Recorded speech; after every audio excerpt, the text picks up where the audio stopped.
Good morning, everyone, and welcome to the digital event. We are all in this together, the importance of well-being. My name is Lucia, and I'm an events manager at CMI. I will shortly be handing over to David, who's running the session today. If you have any questions during the webinar, you can ask them using the live chat box on the right of your screen, and we shall answer as many as we can. Today's session is being recorded and will be shared with you later on. Now over to David, resident core skills expert at the Chartered Management Institute. Enjoy the session. Thanks, Lucia, and morning, everybody. I want to talk to you about wellbeing today from a slightly different angle than a lot of people might have spoken to you about it in recent times. And first of all, I want to look at your own wellbeing and how we look after ourselves. And then I want to look at how we need to think about teams and what we need to do as organisations as well to think about the things that we need to consider when we're talking about wellbeing. Now, the problem with wellbeing is, of course, it's a massive subject, and we've only got about half an hour today, so I'm not going to go into too much depth, but there are lots of resources available from CMI and other places if you want to get more information about this afterwards.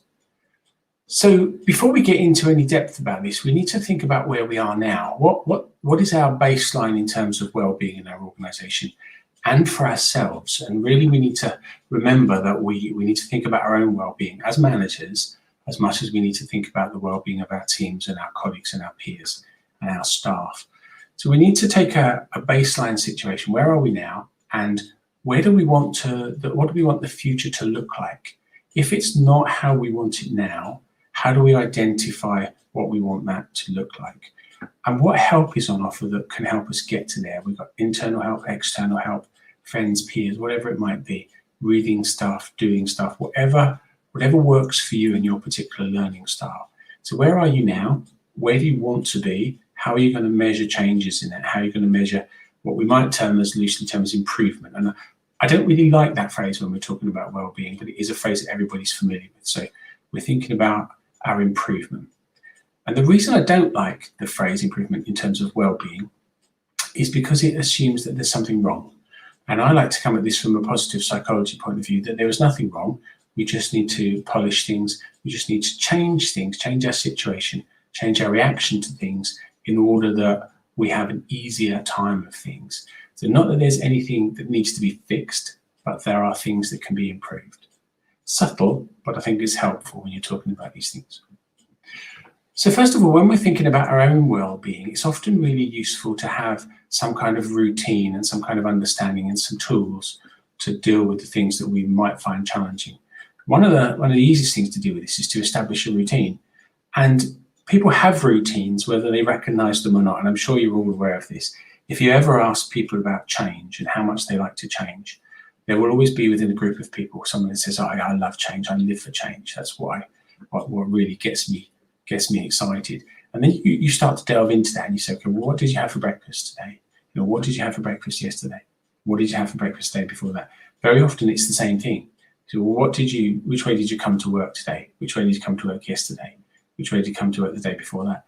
And it's often the same thing. People have routines that they rely on, and we all treat them as comfort blankets. I know I do personally. We like our routines, and we struggle if there's a change to the routine, even if we don't think about it as a routine. So we need to be very aware of the things that we do during the day, the things that keep us going through the day.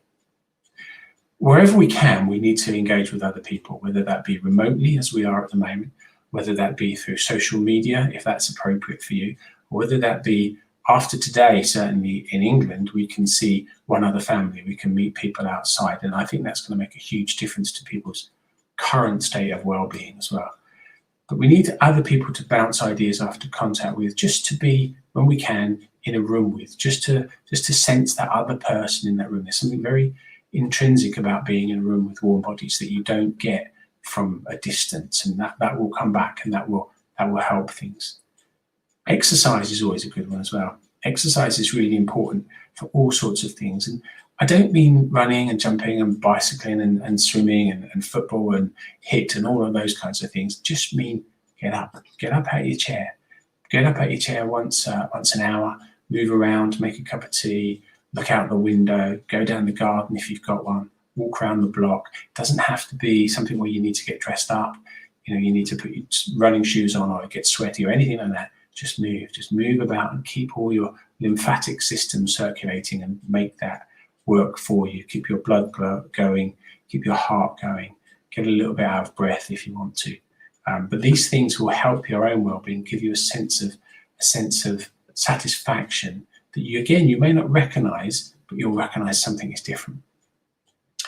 When we think about things that cause us anxiety, now I've got a couple of tools I want to talk to you about in a moment, but when we think about things like anxiety and nervousness and upset, we need to think about the things that we can control, think about what's in our sphere of influence, and go through that exercise, the sphere of influence exercise.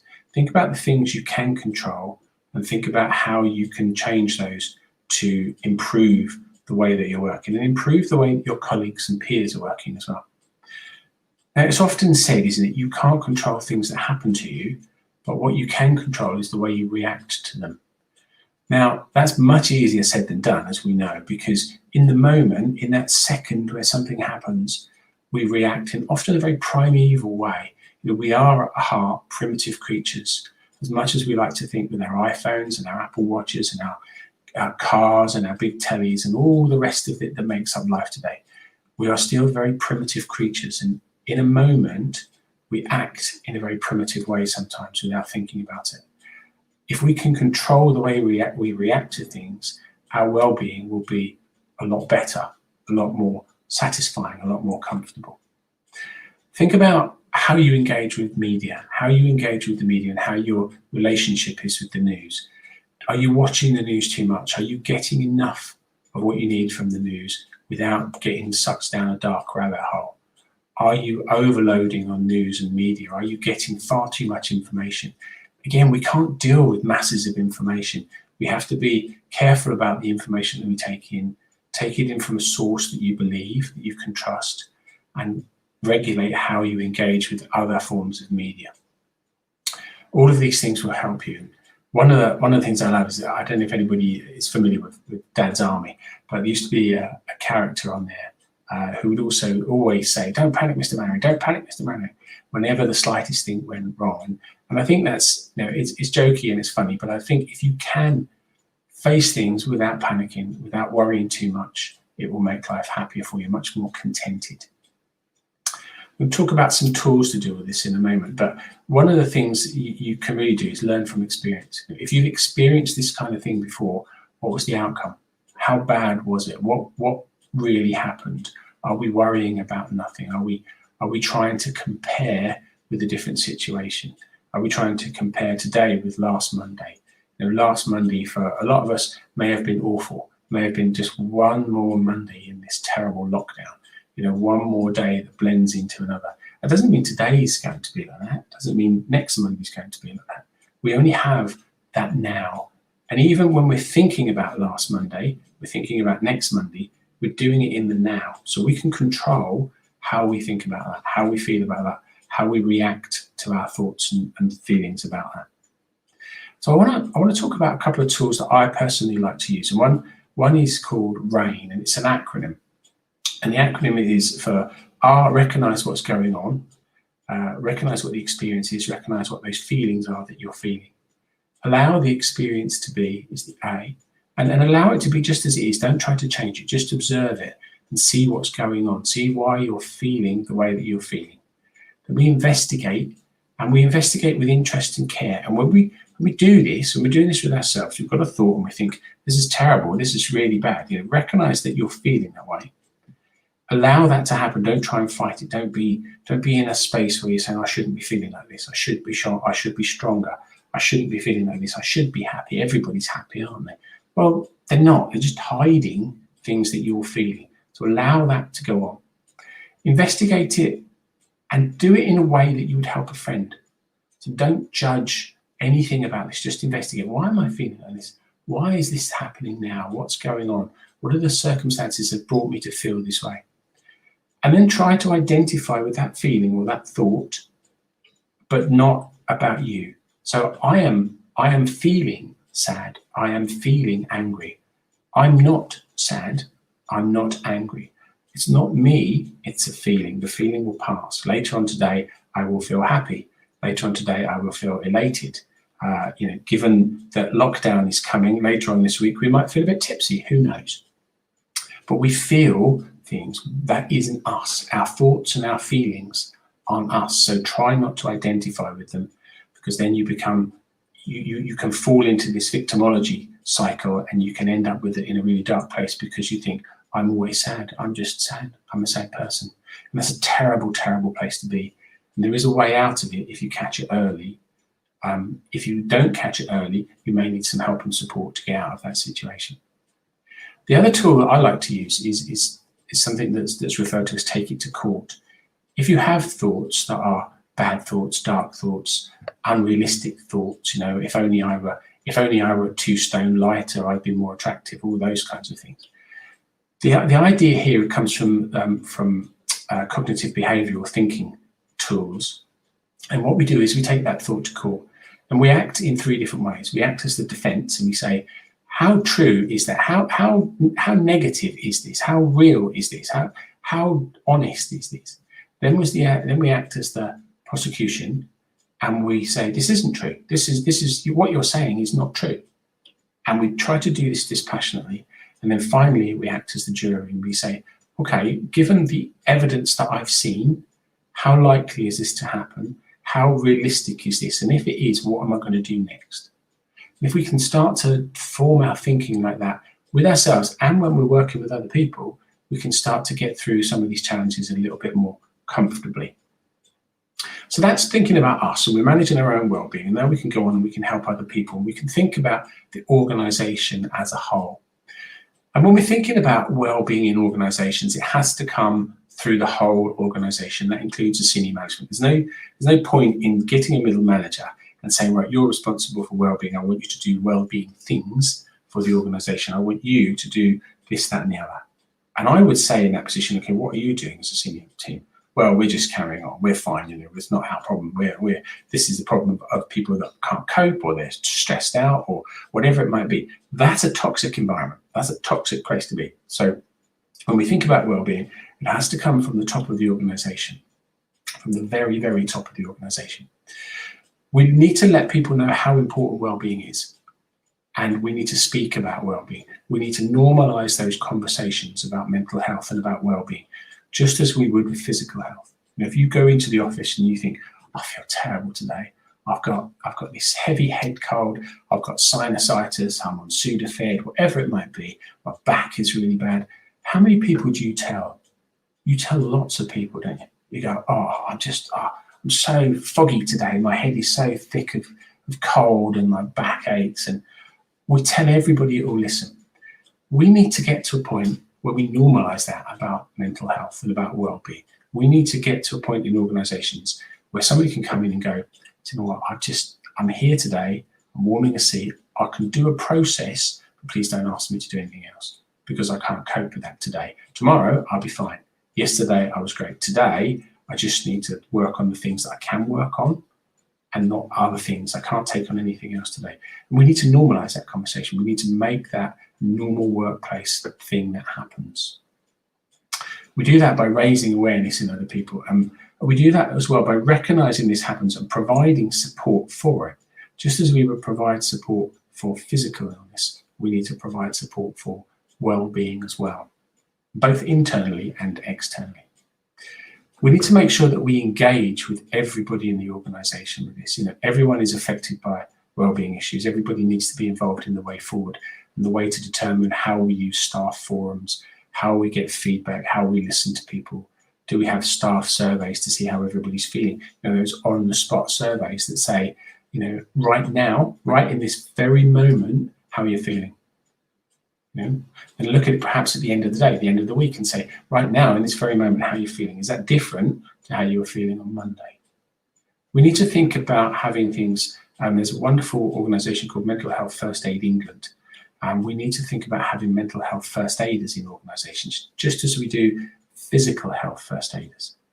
And the role of the mental health first aider is to give that instant support to somebody until a professional can come. Rather like if you're in the office and you cut your hand, you would go to the first aider, get a plaster, they might tell you to sit still for a little while. They might call an ambulance. They might call a doctor. They might say, what we're going to do is drive you down to the GP and get this stitched up. Whatever that might be, we need to reflect that with mental health as well and well-being. So somebody in the organisation has somebody to go to who they can say, I'm just not coping this afternoon. I feel rubbish. I feel terrible. I feel really manic, whatever it might be. And the mental health first aider can treat them in the same way, can hold that safe space until, if necessary, a professional turns up to be able to help. I'm not saying people should be counsellors and psychotherapists and all that kind of thing, just holding that safe space until someone turns up. We do this by engaging everybody. Is this what people would like? And we do all of that, of course, through a culture of openness. And that openness allows us to bring ourselves to the workplace. We need to be encouraging openness and encouraging dialogue, more than just saying, in the old days, you say, oh, I'm the manager, but my door's always open. If ever you want to talk, come and talk to me.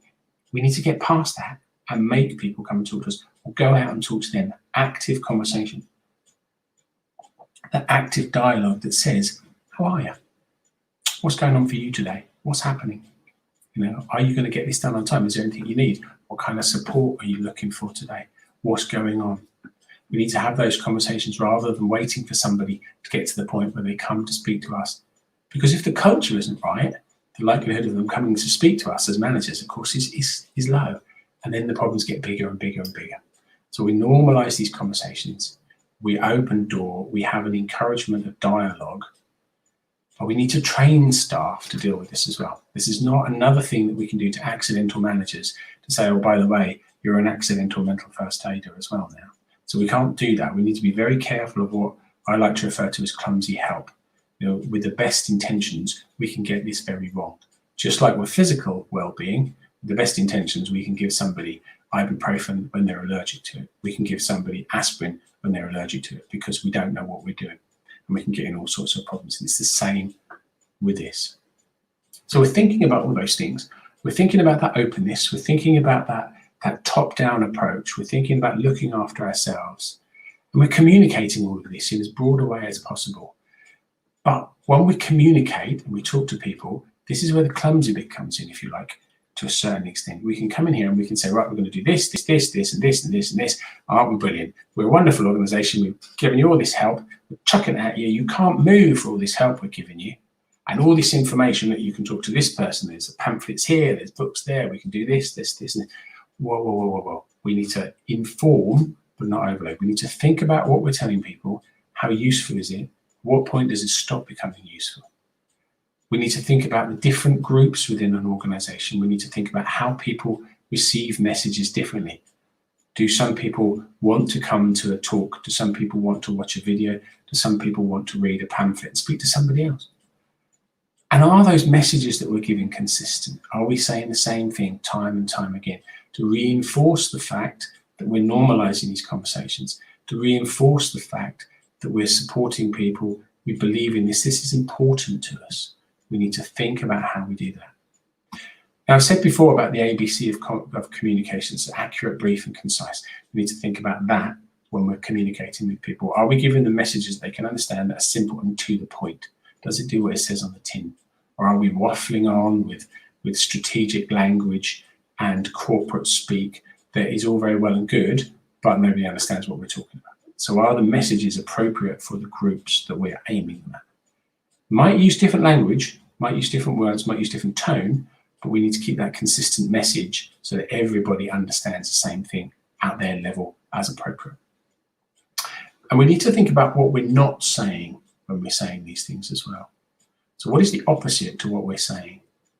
Are we causing problems by the gaps that we leave in our communication, that we don't say the things that we need to say, or we say things that we don't intend to say by leaving them out? So we need to think about this really carefully when we're communicating. We need to think about people's work-life balance, and we need to understand these days, of course, that when I first started work years ago, what happened in work was work's problem. What happened out of work was not work's problem. And as long as you didn't commit a criminal offence, you could basically do what you wanted outside the office, and nobody cared. You were drunk in the evening. Well, you were drunk in the evening. You weren't at work. Those kinds of lines, those kinds of delineation happened between what went on in work and what went on outside. And people were expected often to turn up and put on a work face. You leave your problems at the door. I don't want anything to do with those. But the problem is, of course, that doesn't happen in reality. People take their problems with them wherever they go because people are whole beings. People turn up, they go to work, they go home, or not, as the case may be at the moment, and life just revolves around these things. You don't leave your mind, you don't leave your thoughts, you don't leave your anything at the factory gate. You take everything with you wherever you go. So we need to encourage people to be able to deal with this. We need to allow people to think about things, take things in, have that cognitive break, encourage breaks as well from work. And it's well known now that we work best after we've had a rest. If we take a lunch break away from our desk, our afternoon is much more productive. If we take coffee breaks away from our desk, after coffee, we're much more productive. If we sit at our desks and work through, the big thing in the 80s was lunches for wimps, and we just get there in the morning and we grind through, and the people that grind through the longest are the best people in the organization, and they get promoted because they grind through, and then they grind through again, they grind through until they break, and then we get somebody else to replace them and we grind them through. Those days should have gone everywhere. We shouldn't have that anywhere these days. That's inappropriate. That doesn't work. Scientifically, we know it doesn't work, so we need to make sure that people don't fall into that trap. We need to think about the way that we can enforce that. And I talk here about the French connection because a couple of years ago, it became illegal for managers to contact people outside of work. Now, that's an interesting thought, isn't it?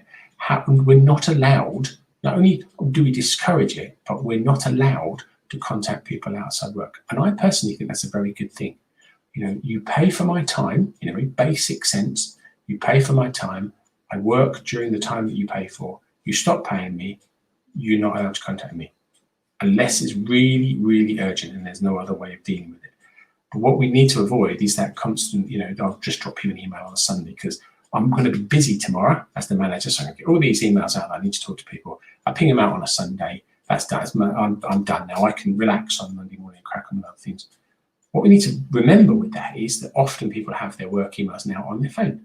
So people are sitting home, phone goes bing on a Sunday evening. We're now interrupting their Sunday evening. Not consciously, not intentionally, but that's what's happening. Mind that gap. Be careful what you do. When we think about flexible working as part of a work-life balance, we need to think about genuine, real, honest and authentic flexible working on both sides. What does that mean? What does it look like? How are we designing that in? And when it comes to sickness, absence, we need to not treat it as an offence. We need to not treat it as a crime. I've been in organisations as a consultant where I've seen this happen, and people will have a day off sick, they come back, they're interviewed, they have a return to work interview, they have a return to work questionnaire to fill out, there's all sorts of paperwork to do. And yet on the other hand, we're saying, oh no, you need to look after yourself. But if you look after yourself, this is the consequence. So we need to get that right as well. We need to deal with the people that are potentially swinging the lead and playing the system differently. We don't want a brutal stick approach to dealing with sickness absence across the whole organisation. Deal with the difficulties where they are, support people where it's appropriate to support them. Don't treat everybody the same. We need to think about those relationships as well in terms of their positivity. We need to manage conflict that arises and deal with it quickly. We need to talk about and promote positive behaviour. And what does positive behaviour look like for our individual organisations and teams? How are we agreeing that with our teams? What do we expect people to do in terms of being positive? And how do we support them when they can't be positive? How do we support them when people aren't as positive as we want them to be? We need to consider everybody's personality types and the way they learn, the way they act, the way they behave. We need to think about different types of people in terms of those people that are introverts, those people that are extroverts, those people that are team players, those people that are not team players, but still need to behave well with other people. So if you're not a team player, don't expect to be dragged into the team, but you need to interact with the team in a way that's appropriate. So we still need to think about these things and recognise not everybody wants to play as one. Not everybody wants to join that team. And it's really important that we think about that as well. If we're doing social activities, for example, a social activity stops being a social activity if it's mandatory. If it's mandatory, it's not a social activity, it's now a work activity. So if we're saying, for example, we have a Christmas party, everybody has to come to the Christmas party.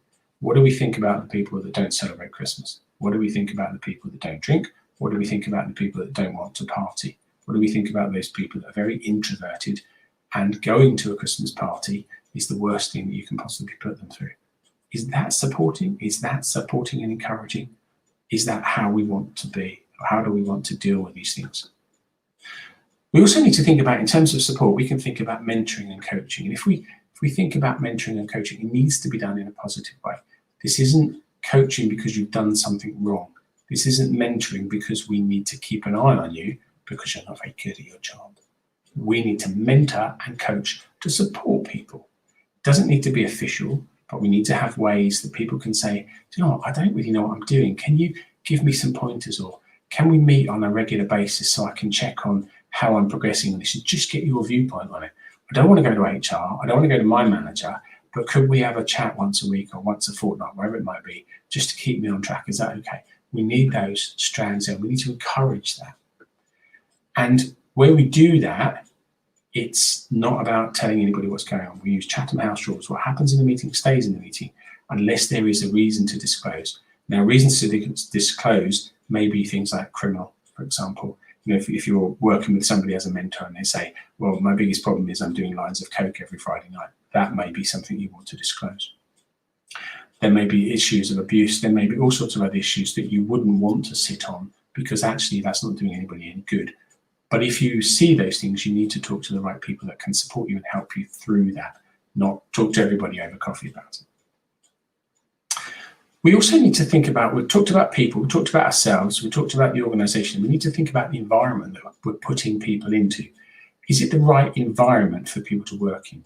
Now, that seems strange at the moment because everybody's working in their front rooms or their kitchens or their bedrooms or whatever it might be. And we need to think about that. But when we go back into the office and in the workplace in general, how is the environment? You know, is it, we need to think Maslow here. Is it clean? Is it fresh? Can I park? Is there tea? What are the toilets like? You know, I have a big thing about hand dryers. You may have heard me say this before. Judge an organisation by the quality of their hand dryers. Because if you get those hand dryers that really dry your hands really quickly, they've obviously thought about it and are concerned about it. If you get the ones that just go, you come out with wet hands, you know, there's a whole other thing that's going on there that people aren't considering, those basic Maslow needs. So think about what the temperature's like, think about ventilation, think about light, think about decoration. One thing you can do, I've seen in organisations, is we get a group to decorate an office. You give everybody an overall, you give them a paintbrush and some paint, they all choose the colour, we decorate the office. It's an activity that we can do as a team. It's part of a team building activity on a particular day. So there are all sorts of things you can do. This don't necessarily cost a great deal of money, but think about the environment as well as thinking about the support you're giving the people. Think about what you can offer as an organisation. Do you have BUPA? Do you have healthcare options to support people? Are there staff benefits? Are you able at the moment to provide wellbeing desks, for example, where people who are struggling at home can go somewhere to work for a day just to up their wellbeing, just to get out of that place and still comply with the COVID regulations, but be somewhere different for a little while that enables them to feel better. Duvet days are always an interesting thing because I've had lots of conversations with people and say, I wouldn't give my team duvet days, they'll just abuse it. And my experience with this is completely the opposite. I've had teams where I've said to them, actively said to them, you know, if you can't work today, take a duvet day. I will give you one duvet day a month. Now that seems extreme, but what that does, by and large, my experience has been nobody takes them. Knowing that you can have them and having them is two different things.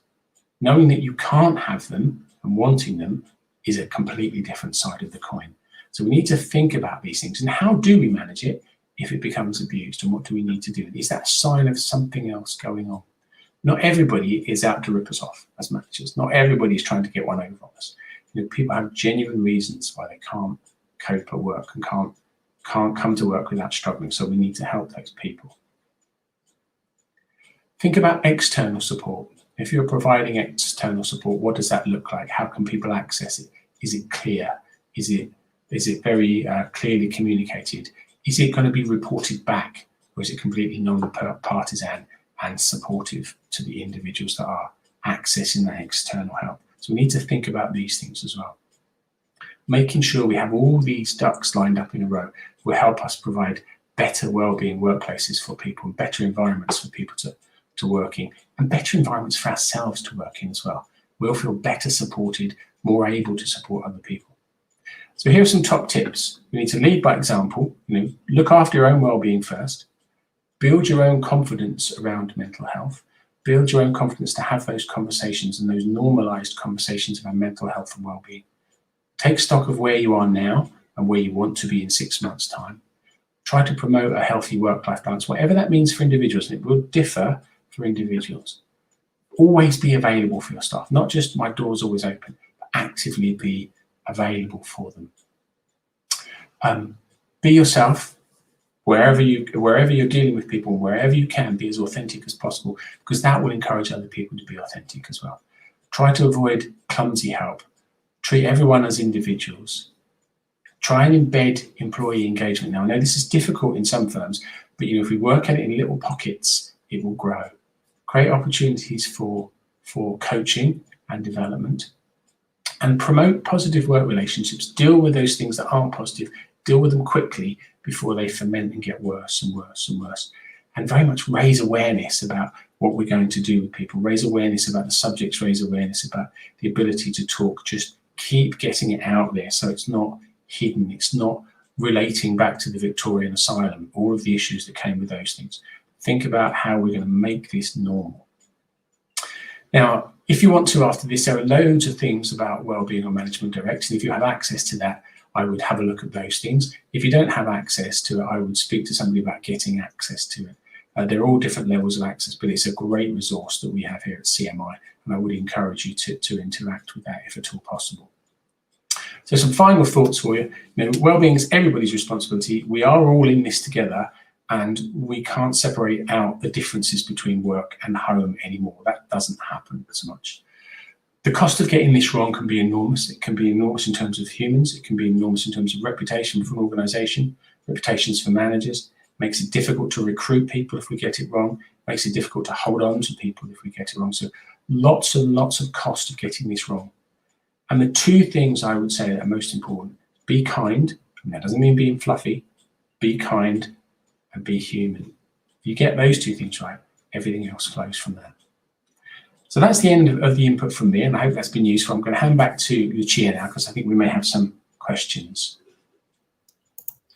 Thank you, David. Yes, we had some pre-submitted questions. The first one is from Wendy. Wendy's asking how to approach the subject of returning to offices after working from home during the most of the last 12 months. And we also had a similar question from Phil, actually. How will people learn to cope with the contact again? I think these are really interesting questions, and thank you both for those. They are really, really important. And I think we need to recognize that this is a whole new start for a lot of people. Going back after such a long time is going to be a challenge, both mentally and often physically as well. It's like starting a new job over again from the beginning.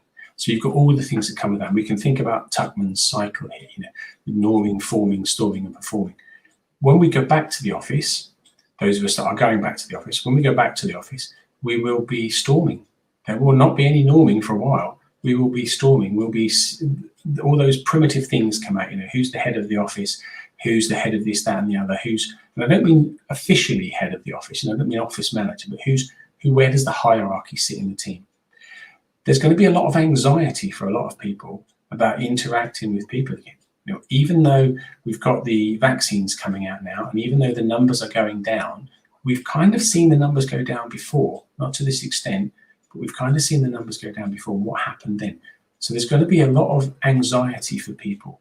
That is a person on the train. There's a person on the train who isn't wearing a mask. What do I do? How do I react to this? What is my behavior like? Do I hide in the corner? Do I challenge people? What do I do? There's several people on the escalator going up from the tube that aren't wearing masks. Where does that leave me? Is the ventilation down here appropriate? All of those things. So we need to think about those tools that I mentioned, RAIN and Take It to Court. Think about how realistic is that thought. Look at the numbers. Look at the data. What is the data telling you? I was talking to somebody here. I live in Norfolk, and I was talking to somebody here the other day who were saying, they were feeling anxious about going to the shops, going to buy things for food, because there are lots of people in there. We looked at the data together, and in the area in which we live, there are 2 people who are infected. And it's 2 people out of 100,000. And where I live, there are, in the council area that I live, there are 120,000 people. So that's 2 and a bit people who are infected. Now, when you put that in context, the likelihood of meeting those 2 people becomes really, really remote. And that's not to say we should be laissez-faire about it and not take the precautions, because absolutely we should. But we need to bear in mind actually that this is now not as ferocious as it first was in terms of spreading the disease. So we need to think about things like that. Think about the data. Plan routes that make you feel comfortable. Would you feel more comfortable getting off the bus or parking your car a little bit further away from the office and walking in, for example, so you get lots of fresh air, you're exposed to more fresh air. Think about the way we're going to deal with that from a personal basis, but also allow that in our teams. Allow our teams to recognise that that's an issue for them, to recognise that we're supporting them through that process, to recognise that with all the things that I've talked about today, that we're there to say, yeah, it's scary, it's scary. Somebody in the office coughs. What do we do? Do we all panic? Do we all shun that person? How do we treat that? What if I've got a tickle? It's nothing to do with COVID, but I need to cough. Do I have to go outside to do it? I run to the toilet and hide? How are we going to deal with these things? How are we going to support people? And it's through those open conversations that we help people understand that this is difficult for everybody. Everybody will struggle with this. And we need to accept that and plan around it. Thank you. Question from Helga Tabe. How can we help apply this to our family members and beyond? That's a really good question as well. And I think going back to what I was saying in the presentation about work doesn't stop at the gate anymore, or the office door. I think we can use the tools that we've talked about to support our family and our friends. And we can have those open conversations about the data.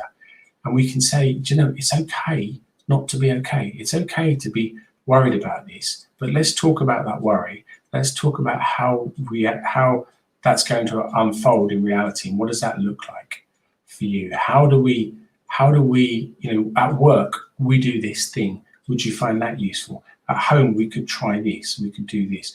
It's about having those very open conversations, but recognizing not everybody's on the same page, not everybody's in the same place, but allowing people to be as they are. And that can be very difficult for some people. And especially, I'm going to say this because as a man of a certain age, it's kind of, we're predetermined to fix stuff, and especially with our families. I had to learn a long, hard lesson with my wife. My wife used to come home from work and she would say, she'd say, oh, I had a terrible day, so-and-so and so-and-so and so-and-so. And I'd go, well, what you want to do is, and if it was me, I would do this, this and this. That's not helpful ever. And it's even less helpful in the situations that we're talking about today. So we need to learn to have those conversations. And as men of my age and older, not to jump in and fix things. Resist that urge as much as possible, because it will come back and bite you. Richard is asking, what is your advice on maintaining the boundary between work and home when working full-time from home? I love this question, and I've had this before, and thank you for this, Richard.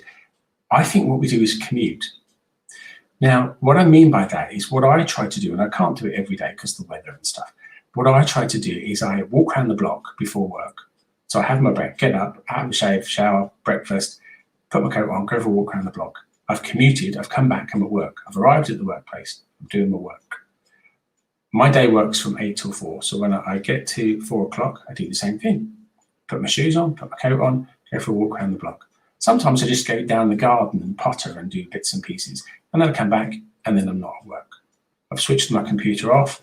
I have a light by the side of my desk, which is one of these illuminated light boxes that for me is like a shop open sign. So when that's on, I'm at work. When I finish work, I turn it off. I have my little rituals, put my coat on, go for a walk. I'm commuting, I'm going home. Try to find something that works for you.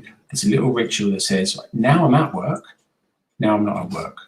And if you have a work laptop, shut it down when you reach the end of the day, put it in the drawer, put it in the cupboard, put it out of the way, so you're not tempted to keep looking at it, to think, oh, well, I'm a bit bored, I'll just catch up on my emails for tomorrow. Don't do that. You wouldn't do that in the office without getting in the car and driving back to the office. So we're having those little rituals, those little commutes, whatever it might be that works for you. But find something that works for you, because it's the lovely demarcation between work and home. Also helps you focus as well, especially in the morning. I'm now at work, focusing. Question from Barbara. How can online working practices be best leveraged to support mental well-being for teams who are at this time not having any physical contact? Well, this is a really interesting one as well. And I've seen something come out of this that's really positive, because often organizations, when they do social events, you have to be there. You have to go to get involved in the social event. It's either bowling or a pub or cinema or a picnic or whatever it might be. But if you don't go, you're not part of it. And one of the things that we've been doing, particularly here at CMI, is we've had lots of online social activities. So we have a quiz. We have a regular quiz. It's nice. You can turn up. Don't have to turn up. There's no pressure. But it's something that we wouldn't have done had we been in the office, because we all work in different places. So it's little things like that. It's competitions. We are undertaking something called Race at Your Own Pace, which is an international thing that you can do. You can sign up for, get involved in that as a team, and we're all seeing who can run the furthest. And it isn't me. I mean, there are lots of people a lot younger than me that go a lot further and do a lot more activity. But it's nice to be involved. It's a team event. Now, if that were a team event physically, and it meant going for a run on a Saturday morning around the offices in Corby or London, I wouldn't get involved. But I can get involved in this because it's online. So there are things that you can do online that you couldn't do offline. So just because we're online, it's about thinking differently. What can we do where we can open this up to many more people than would have come had we have had this physically on a Friday night in the pub or a bowling alley or whatever it might be? What can we do? It's just that kind of different thinking. But don't beat yourself up if we don't get this right first off, because this is a new situation. These are new tools. We're all learning as we go. We'll look back in 10 years and go, blimey, we did amazing during that. We did absolutely, we took things from office-based, classroom-based, whatever it was, to digital in 6 weeks for a lot of people. We carried that on. We supported people. Our turnover was down, in terms of people. Our business maintained, often for a lot of organizations. And we did all this on the fly. So it's just about thinking differently and stopping and saying, look how far we've come. Look what we've done. How would we have done this had it not been for the internet? And we think about all those issues as well. So really good question. And I think there's lots of positives that come out of working online. A lot of positives that we haven't yet recognized as being truly positive. Great. I move on to the live question. There's one from Bernice. Where and how do you train mental health first aiders? And again, a following one for Bernice, I'd like to add. Do you have examples of where mental health aiders have worked well? Yes, I do. And in answer to both those questions, Bernice, if you Google or whatever search engine you use, Mental Health First Aid England, it's an organisation, and they will have a list of training organisations that can help you get through the training on there. It is quite an intensive 2-day course, or 4 half days. You can do it online, and I would recommend anybody to do it. It's a really useful course. In terms of where they worked well, I am one of 3 mental health first aiders at CMI, and for us it works really well. It's an opportunity for people to talk to somebody, to get something off their chest, all the way through to, actually, I'm really struggling, what can I do, where can I go? And on the course, actually, I met lots of people who already have this within their organisations, and nobody said anything negative. It was all very positive, being received very positively, engaged very positively, and lots of organisations are already finding it really helps people. So Mental Health First Aid England, and take it from there. Thanks, David. Going back to your presentation, Tahir wanted to know, what do you mean by providing internal and external support? Is it to your own staff or to your stakeholders? Sorry to hear, I should have been clear about that. When I'm thinking about internal support, it's what support can we offer internally in the organisation? And in terms of external support, what support do we need to buy in for people? So are we saying to people, I can support you, or a colleague can support you, or are we saying, here is Bupa or Mind or the Samaritans or whatever? So there's that mix of what we can do and what we need other people to do. And I should have been clear about that. No problem. This is the last question from the live chat. Attendance at meetings with technical or expert content, honing in on relevant details is sometimes tricky and not missing relevant details. Guidance, please. I would always say, if you don't understand, ask. If there's a bit of it that you don't get, ask. I would always say to anybody, just put your hand up and say, excuse me, I don't quite understand that acronym. I don't understand what you mean. I'm not sure how that would work.